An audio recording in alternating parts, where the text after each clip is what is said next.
faço uma pergunta, sobretudo para as senhoras. Se não está contente com o tamanho das pestanas, há sempre a possibilidade, não é sempre, é recente, a possibilidade de colocar extensões. Não é pestanas falsas, extensões. Mas será que faz mal? E agora pergunto, estas tatuagens são de brincar, mas há quem as faça a sério. E se fizer alergia ou se um dia quiser retirar, o que é que pode acontecer? E com os piercings, tenho aqui este. O certo é que cada vez há mais enfeites ou acessórios ou complementos que se podem acrescentar ao corpo. E é disso que hoje vamos falar com os doutores, destes extras e das consequências de os colocar no corpo. Se nunca parou para pensar nisso, esteja atento ao que os nossos médicos especialistas têm a dizer sobre este assunto.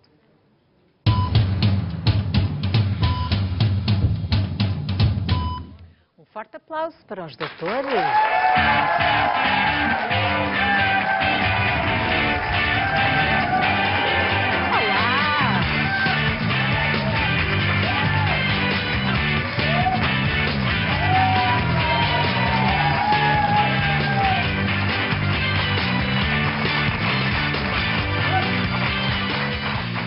Hoje o nosso painel alterou-se um bocadinho. Temos cá o médico de Clínica Geral Pedro Lopes, a médica dermatologista Alexandra Osório e está também connosco o cirurgião plástico Manuel Caneira.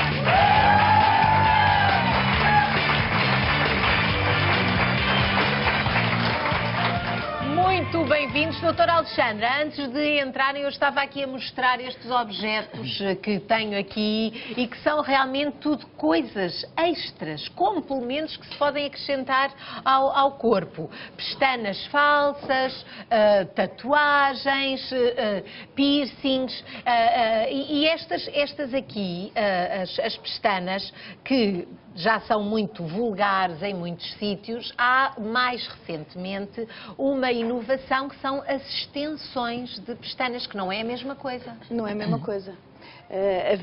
Nos anos 60 havia a moda de usar essas pestanas postiças, não é? Que é exatamente essas, ou talvez com um material menos evoluído, e usou-se imenso nos anos 60.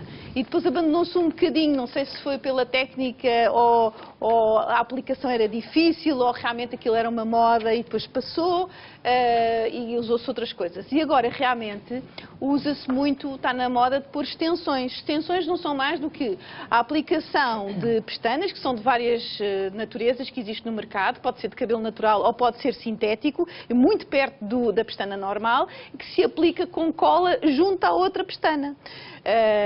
E normalmente, pronto, são muitas horas para aplicar. Agora, o problema é quando a cola... A cola pode ter alguns problemas. Pode entrar dentro do olho. Exatamente, porque o risco, para além das questões tóxicas, obviamente, é a questão se esta cola entrar no globo ocular pode provocar uma inflamação e uma infecção do globo ocular que pode ser depois complicada de resolver. Além de que a própria higiene das pestanas pode ser complexa e ser um reservatório natural de bactérias que podem, de facto, favorecer uma infecção do globo ocular que depois seja complexa de Doutor Pedro, ultrapassar. isso é muito importante fazermos esse alerta, porque à partida as pessoas confiam bastante nos produtos quando estão postos à venda, acham, bom, se isto está à venda é porque não faz mal.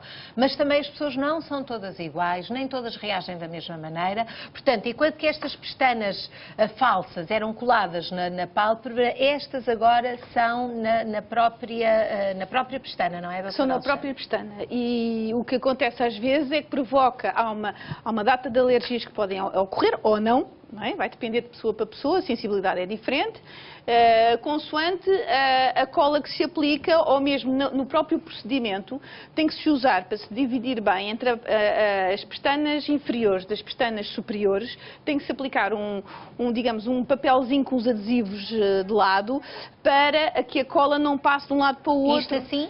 que estamos a Sim, ver? como estamos a ver. Estão a ver aquele papelinho, temos o adesivo na pálpebra superior para manter o olho fechadinho e para a pessoa sentir que está ali qualquer coisa a empurrar.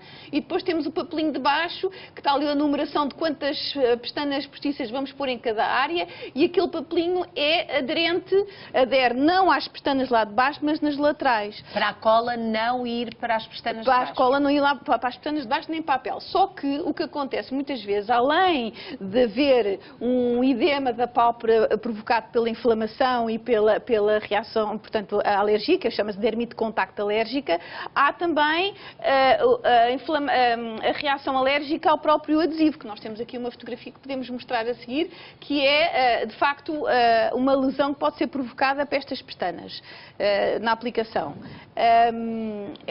Olha, neste caso estão a ver aquela zona encarnada que tem edema e eritema, que dá imensa comichão. No fundo, aquilo foi uma alergia à aplicação do próprio adesivo. E isto pode acontecer passado umas horas após ou imediatamente quando se tira. Isto aqui passado umas horas, já houve uma certa evolução, as pestanas estão ali todas bem colocaditas, mas a pessoa ficou ali com uma mancha... Mas ficou com uma dermite de contacto alérgica, muito provavelmente à cola daquele adesivo e não à cola da própria pestana. Mas, ó, Dr. Pedro, enquanto estava a falar dos problemas que pode ter no olho, isto pode provocar realmente um quadro muito complicado, não é? Porque a doutora Alexandra estava a falar desta situação que com o tempo vai passando. Na visão pode ser uma coisa grave mesmo? Pode, sobretudo se houver a infecção mais grave que pode ocorrer é uma queratite, que é uma inflamação da córnea, uma infecção da córnea, e isso trazer consequências, se for tardiamente diagnosticada e tratada, problemas graves para a saúde do globo ocular. E esse é um aspecto que deve ser muito acautelado, ou seja, este tipo de procedimentos deve ser sempre feito por profissionais habilitados e treinados para o fazer. E muitas vezes as pessoas vão nestas modas que não tem mal nenhum, são modificações corporais, quem goste que faça. Procure é fazer com profissionais certificados e treinados, profissionais de saúde de preferência, que o possam fazer em segurança, sem riscos para a saúde. Neste caso a pessoa vai ficar com umas pestanas muito bonitas, mas eventualmente correr o risco de fazer uma infecção do globo ocular que pode ter consequências graves. Doutora Alexandra, vamos lá ver. No entanto, as pestanas postiças são colocadas e há um ciclo de vida, ou seja, ao final de 3 semanas elas começam a cair. E, portanto, vai-se retocar nas pestanas postiças. As tensões. As tensões. Desculpe, as tensões. Portanto, não se deve andar a pôr e a tirar, a pôr e a tirar. Não, aliás, há um risco maior. Há um risco maior, sobretudo há uma lesão. Ao puxar a extensão das pestanas, a extensão, pode-se arrancar, como ela está agarrada à outra pestana verdadeira da pessoa, pode-se arrancar e o facto de arrancar desde a raiz dá origem a uma triquíase, que no fundo é uma alteração da pestana, ela fica retida por dentro da pele e, portanto, pode haver, há um traumatismo e ela, em vez de sair cá para fora, começa a sair com outra fístula, com outro caminho e pode fazer uma reação adversa e uma lesão na própria... E as pestanas podem não voltar a crescer? E podem não voltar a crescer. Porque isso depende de pessoa para pessoa. Porque nós tivemos conhecimento de um caso de grande alergia, de uma pessoa que ficou sem pestanas, no meio disto tudo, da reação que teve, e o receio dela era não voltar a crescer. E diz que teve muita sorte porque conseguiram, ou seja, as pestanas delas cresceram. Mas estamos aqui a ver o olho muito inchado. O olho muito inchado. Portanto, neste caso, muito provavelmente, é uma dermite de contacto à cola da extensão. Foram coladas na pálpebra e não foram coladas nas pestanas. Exato, Só foram coladas na pálpebra. O contacto da cola na pálpebra faz esta reação alérgica, este edema. Portanto, este inchaço é uma dermite de contacto alérgica à própria cola. É claro que no outro caso anterior, que na pele, não aconteceu isto, aconteceu mais na pele, provavelmente porque a pessoa era muito suscetível. Ou pode não ser, soubemos que a pessoa fez uma limpeza de pele e, portanto, a pele ficou mais sensível e ficou mais sensível, portanto, à cola que se aplicou nessa zona. Isto é muito fácil de tratar, é uma situação, uma dermite de contacto alérgica, deve-se evitar, quer dizer, a pessoa não vai logo a correr a arrancar as pestanas, as tensões que colocou, não é? Mas pode fazer um tratamento com creme hidratante, emoliente, usar corticoide local, tomar um antihistamínico e a situação de dermite de contacto alérgica pode ficar controlada. Ou então não pôr, não é? Doutora Alexandra, mas fica giro. Fica giro e eu recomendo. fica giro e fica pode pôr um olho de gata, um olho sem ser de gata, pode ter assim um aberto. Depois Mas é importante chamar a atenção para estas situações, para a pessoa pelo menos ter consciência, não é? Sim, olha, mas por exemplo, as pessoas que ficaram sem pestanas também há uma solução, não é? Há pessoas que perdem as pestanas e as sobrancelhas. Nas sobrancelhas sabemos que pode haver um transplante de sobrancelhas que é feito de cabelo a cabelo, tira-se cá de trás e implanta-se no sítio bem desenhado, fazendo um desenho da sobrancelha de acordo com a cara e da expressão que a pessoa quiser fazer, etc. Mas faz-se o transplante, aquilo pega quase a 100%, só temos que parar, porque a sobrancelha aqui cresce com uma velocidade pequena. Mas se for de um cabelo tirado de trás por aqui, cresce do tamanho da velocidade do cabelo. Então ficamos com aquelas sobrancelhas farfalhudas. Mas entre não ter e andar a aparar é muito mais giro, certo? Agora, transplante de pestanas não existe. O que é que existe cientificamente?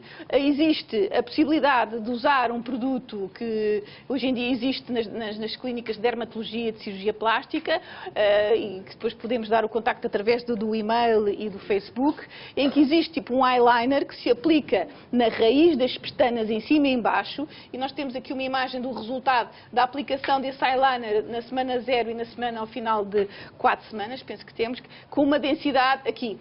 À esquerda temos a semana 0, portanto, quando começámos o tratamento, e ao fim de 4 semanas há um aumento da densidade. Portanto, isto é uma coisa inovadora, 2014, já se vinha a fazer experiências com outras coisas em 2013. Portanto, os cientistas sempre preocupados com a beleza e têm que ir atrás realmente das necessidades das pessoas, não é? Eu Portanto, acho estão sempre a inventar. Bom, acho que agora faço aqui uma pequena pausa. Esta consulta hoje, devo dizer que é muito interessante e vai dar muito... São todas, mas esta particularmente vai chamar a atenção para coisas que as pessoas muito provavelmente desconhecem e que têm a ver com esta necessidade de nos enfeitarmos. Tome nota, porque muitas das vezes pode estar a arranjar um probleminha e não ter consciência disso. Ora, o que eu gostava era que toda a gente tivesse consciência do que vai acontecer aqui hoje no nosso programa. É que no final vamos entregar o cartão de sonho, isso não é novidade. O que é novo é que hoje vamos entregar 50.000 euros garantidos.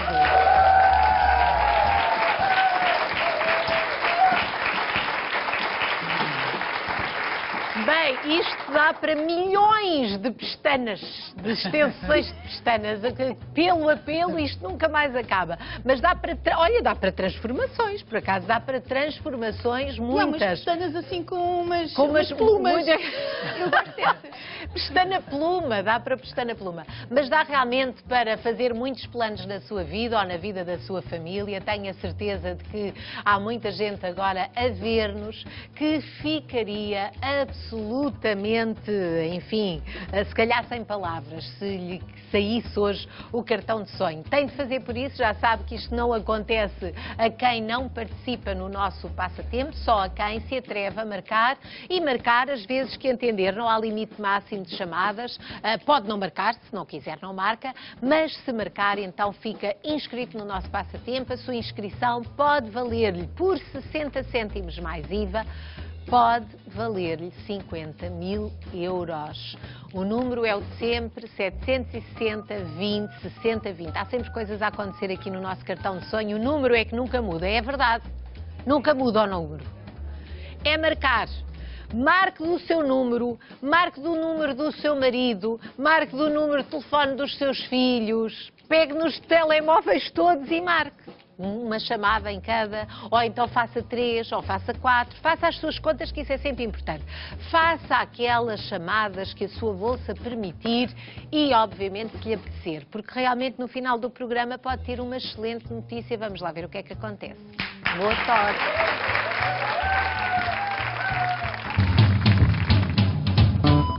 O silicone rapidamente se associa a implantes mamários, mas há outros locais do corpo onde é possível aplicar silicone. Descubra quais já a seguir. Professor Manuel Caneira está aqui hoje para falarmos de várias coisas. Os implantes de silicone. Geralmente as pessoas, quando ouvem falar de implantes de silicone, associam aos implantes mamários, até porque recentemente houve uma polémica com os implantes, enfim, que não eram umas próteses mamárias não 100% seguras. E hoje eu gostava que falasse do uso de silicone, mas não com este fim. Há outras zonas do corpo onde se pode usar o silicone. Bom, o silicone realmente pode-se usar noutras partes do corpo. Tem sido usado desde há muitos anos e nem sempre da melhor forma. A verdade é que o silicone é uma substância que pode ter várias texturas, portanto pode ser de uma substância muito rígida, altamente dúctil e líquida, e tem-se aplicado em várias partes do corpo, nomeadamente nos lábios, sob a forma líquida ou noutras partes do corpo. Eu devo dizer que é uma prática que deve estar completamente desaconselhada neste momento, a injeção de silicone líquido. Porque estamos a falar de um silicone de características diferentes do que estão nas próteses mamárias, por exemplo, em que é um silicone de gel coesivo, que mesmo que a prótese rompa, não escorre e não derrama para outros tecidos vizinhos, e isso é uma diferença muito importante. Portanto, a utilização de silicone líquido noutras partes do corpo, nomeadamente lábios, nas nádegas, pernas, seja o que for, é uma prática altamente desaconselhada e perigosa nos dias de hoje. Então, mas tem aqui uma prótese, aquela é uma prótese mamária? Ou não? Não. Não? Não. Nenhuma delas é? Nenhuma delas. Estamos aqui a falar, estas são exemplos de duas próteses que se aplicam nos glúteos, que era uma das propostas... Rabiosco, portanto. Exatamente. Que se aplicam nos glúteos para dar uma conformação, para alterar a conformação da zona glútea, embora existam outras formas de o fazer também. Estas próteses podem ter diferentes formas, o volume também varia de acordo com a anatomia e de acordo com os desejos da doente. São práticas que são razoavelmente seguras, são feitas através de pequenas incisões no sulco entre as nádegas, vão lá, são cirurgias relativamente curtas. No entanto, e é bom que aqui se diga, estão sujeitas a uma taxa de complicações que é um bocadinho superior à que se utiliza ao que ocorre na cirurgia mamária. Porque é uma zona, as pessoas exercem muita pressão quando se sentam, não é? Exatamente, e esse será um dos principais motivos, é porque realmente a pessoa quando se senta vai se sentar pelo menos parcialmente em cima dessas próteses. E isto pode trazer deslocações, pode trazer maior pressão sobre a pele e depois também a própria área, que não é uma área tão limpa, vá lá, quanto são a região mamária, não é? Portanto, e poderemos ter uma taxa de complicações maiores. No entanto, há outras alternativas que podem ser exploradas também. Tipo, pessoas que não podem de todo usar isso. Por exemplo, a idade interfere com isso? Normalmente não se estabelece uma idade como contraindicação. Obviamente que e às vezes acontece, virem ao consultório pessoas muito jovens e é aconselhável em que abaixo dos 18 anos não se faça, até para a pessoa poder ter maior discernimento daquilo que quer fazer e maior capacidade de decisão. Portanto, tem que haver esse bom senso, que é um bom senso que se aplica de uma forma geral a toda a medicina. Mas, doutora, há aqui uma questão que tem a ver com aquilo que começou a dizer, que havia incorretamente ainda quem estivesse a usar o silicone na zona labial, na zona do rosto. O que é que se pode fazer sem ser com o silicone? Há alternativas que são mais aconselháveis? Há alternativas que são mais aconselháveis e são altamente mais seguras, não é? Posto de lado esta premissa relativamente ao silicone, o que mais atualmente se utiliza, nomeadamente para aumento de lábios ou para disfarçar determinadas rugas na face, são essencialmente duas técnicas. Uma delas envolve a utilização do ácido hialurónico, que é uma proteína que faz parte da nossa estrutura da pele, que tem um inconveniente, funciona muito... Vamos a ver a aplicação, faz imensa impressão, eu chamo a atenção para quem for mais sensível. É feito assim desta maneira, doutor? Exatamente, pode ser feito sob anestesia local, às vezes, se as doentes são um bocadinho mais sensíveis à dor, pode ser feito com sedação, mas normalmente é feito com anestesia local. São procedimentos de consultório relativamente simples. Essa é a aplicação do ácido hialurónico, vem já preparado em seringas, que se injeta. Tem a vantagem é ser altamente experimentado, é muito seguro, tem uma desvantagem. E a desvantagem é ser limitado no tempo, porque o nosso próprio organismo reconhece a substância, acaba por a degradar e ao fim de algum tempo absorve e tem que fazer um reforço. É expectável que os resultados, 6 meses a 1 ano, normalmente são o que os ensaios clínicos nos dizem. Mas há muita gente que fica a pensar, então se uma pessoa aplicar na zona do lábio para preencher, põe este gel hialurónico, não é? Ao fim de 6 meses, se a pessoa não puser mais o gel, fica com a boca descaída? Não ficará É uma pergunta que as pessoas Sim, claro. ocorre, não é? Não ficará... Porque, entretanto, esteve ali sustida artificialmente e vai tudo abaixo. Isso não acontecerá. O que acontece é que volta um bocadinho à forma inicial, basicamente. Existem, no entanto, outras alternativas que estão disponíveis também, algumas que o tempo tem demonstrado que não são particularmente seguras, nomeadamente com geles com poliacramida, etc., que são geles ou substâncias que são de maior durabilidade, mas que, por outro lado, dão mais reatividade. Ou seja, há duas alternativas, então. E ainda há mais. Mas esta é muito frequente também, este gel de poliacridamida? Sim, é um gel que é uma substância que se utiliza, mas tem caído um bocadinho em desuso contra o ácido hialurónico. Porquê?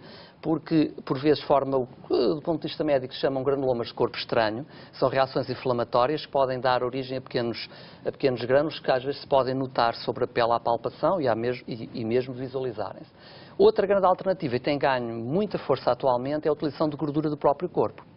E a gordura do próprio corpo tem aqui duas vantagens. Uma delas é ser autóloga, de modo que a capacidade do que vulgarmente chama rejeição, embora não seja bem assim, diminui. E, por outro lado, também tem a vantagem da zona da dor. Ou seja, a pessoa pode, num só procedimento, melhorar uma zona da dor e aproveitar a gordura para preencher outra zona. Não se aplica só aos lábios, aplica-se também noutras localizações, inclusive também nas maminhas, eu utilizo muito também para reconstrução a vários níveis. Tem um pequeno inconveniente que é a parte da gordura que pode ser reabsorvida. E isso não é perfeitamente previsível doente para doente. Há uns doentes em que é bastante reabsorvida e noutros muito pouco. No entanto, a vantagem em relação ao ácido hialurónico é que... Não é um corpo estranho, Não é um corpo estranho e tem outra vantagem. É que, com muita probabilidade, fica uma quantidade suficiente para dar um resultado satisfatório a longo prazo. Ou seja, poderá eventualmente ter-se fazer 2 ou 3 sessões, dependendo da zona a tratar, mas poderemos ter um resultado a muito largo prazo e que dure muitos anos. E é essa a vantagem também. E é uma técnica já antiga, mas tem vindo a ser recuperada com nova tecnologia e que realmente está a ter grande vigor neste momento e que se utiliza... E obviamente que todas essas alterações o entusiasmam na sua prática diária, como é óbvio, porque há mais possibilidades, porque há sempre gente com vontade de fazer modificações ao corpo, não é? E, por exemplo, tatuar o corpo pode ser realmente uma destas transformações e pode ser uma questão de estilo autêntico ou um gesto de rebeldia em certos casos. Agora, queria saber, doutora Alexandra, tatuagens, que inconvenientes é que podemos ter com este acrescento? O inconveniente é que a tatuagem é uma modificação da pele com a introdução de um pigmento exógeno que é irreversível, ou seja, é permanente, é uma situação permanente. E, portanto, muitas vezes as pessoas arranjam, é um marco importante fazer uma tatuagem. Tenho uma amiga que uma vez disse-me, Alexandra, hoje em dia é importante, vou fazer uma tatuagem. Eu fiquei, vê lá qual é a tatuagem que vais fazer. E ela veio com 3. Portanto, em vez de uma, vez 3. E depois, de facto, a tatuagem é uma coisa irreversível. É um pigmento exógeno que é aplicado com uma determinada técnica debaixo da pele e faz-se o desenhito e aquilo fica lá. Mesmo que vá mudando um bocadinho, que às vezes as coloridas alteram a cor, mas aquilo não sai com o tempo. Aquilo não sai com o tempo. Ou seja... Vou contar uma engraçada. Tenho um amigo que fez uma tatuagem no tronco a pedir a namorada em casamento e ela não aceitou. Coitado! E ele não arranjou uma namorada com o mesmo nome? Vou falar a sério. Doutor, já agora que meteu a colher nesta conversa que eu acho muito bem, não lhe perguntam, porque isto é muito interessante, as pessoas na consulta fazem-lhe tantas perguntas, nunca lhe perguntam sobre as tatuagens. Perguntam muito e hoje em dia há uma grande moda das modificações corporais.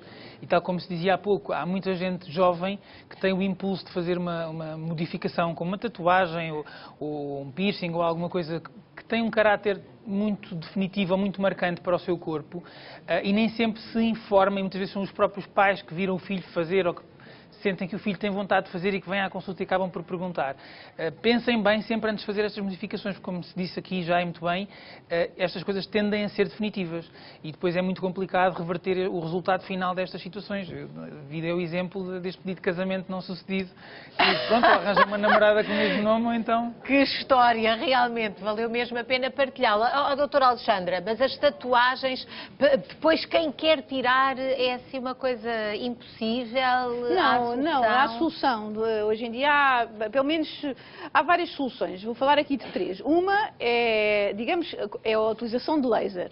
O laser faz, como vemos aqui nesta fotografia, há uma introdução do laser dentro da pele, há uma reação termogénica na pele e faz com que o pigmento depois seja expulso. As cores mais difíceis é o vermelho e o amarelo.